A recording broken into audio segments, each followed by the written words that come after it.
I'm going to share a couple strategies for setting up a Stratocaster tremolo so you can avoid all those infamous tuning issues when you have your floating bridge, as well as dial it into a certain pitch when you hit that whammy bar to the body. I'm Dave with Stringing It Together, and let's dive in.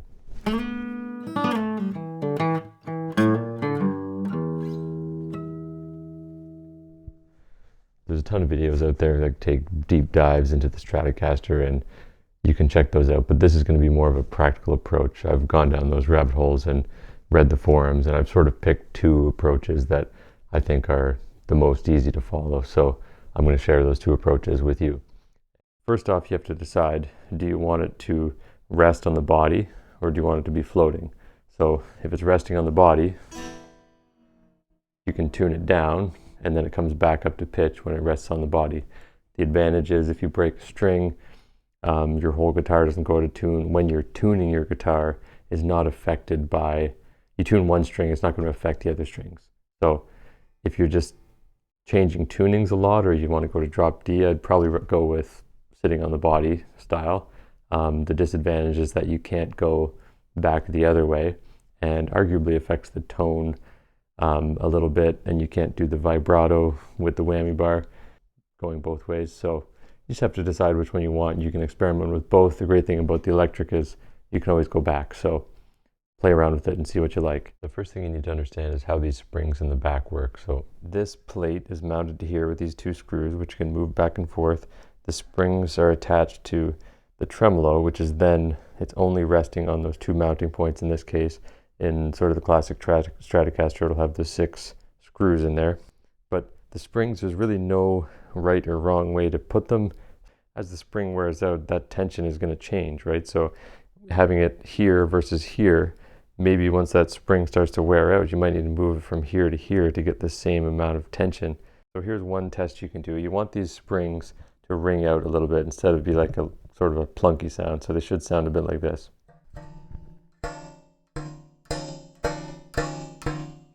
I realize now in the editing that my upward compression is affecting the actual quality of that sound, but basically if you can hear them ring in more of a high-pitched sound, then you're good to go.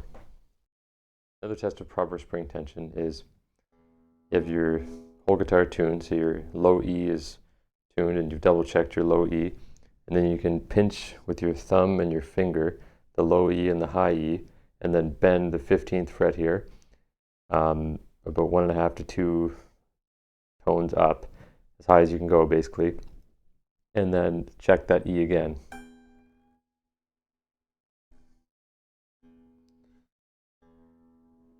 And if the E is in tune, then you know that your springs are set right. So if you only want the one-way tremolo and you've done those tests, the springs are good, and you've tuned it up and you can hear it knock back on the body there, then you're good to go from here. But if you want to get that floating, then you'll do this. So this is kind of specific to Stratocasters, but you want the distance from the body to the bottom of this to be between 3/32 and 1/8 of an inch. You don't want it higher than 1/8 of an inch, but you don't want it lower than 3/32. So it has to be in that sweet spot just for tuning issues.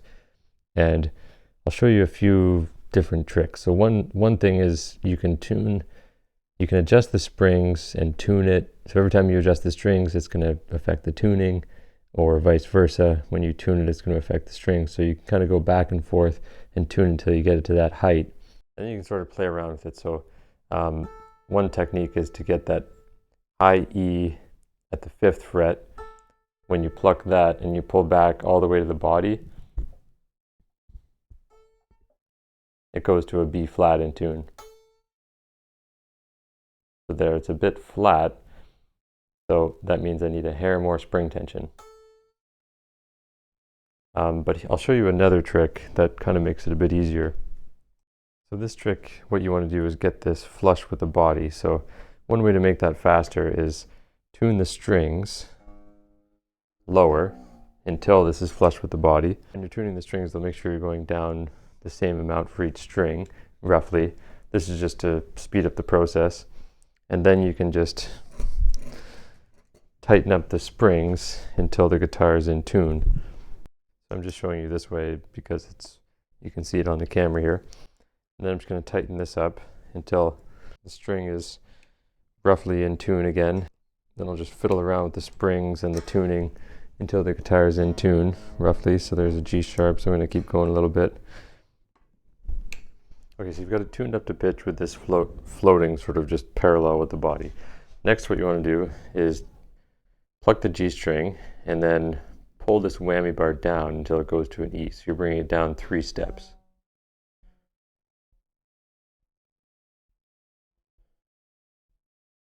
Right there.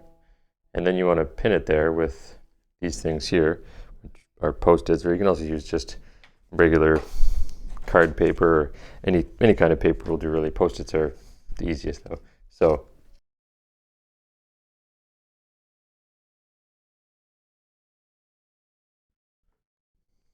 I need to add quite a few more.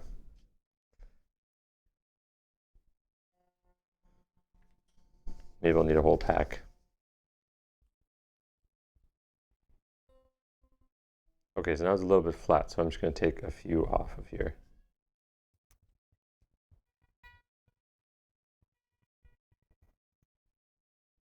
Just to get it really precise here, let's take one off.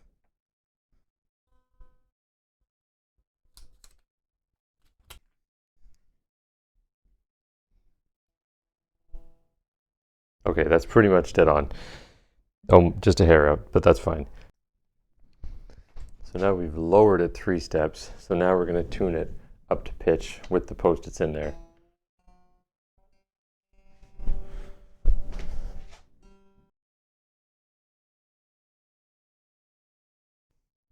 Okay, so now you've got it tuned up to pitch. Now you can just take those out. So right now it's way out of tune. So then you're going to tune it with the actual springs themselves. So it's a bit awkward to do it this way, of course, but I just want to show you the tuner. So this A string is tuned to a B flat. So what you're going to be doing is just backing this screw off a little bit until that is in pitch. And you might have to, adjust this around. Don't worry if this is not parallel. It doesn't matter. Sometimes you want a bit more, depending on your strings, force going this way, and also depending on your springs, So I'm going to back this off.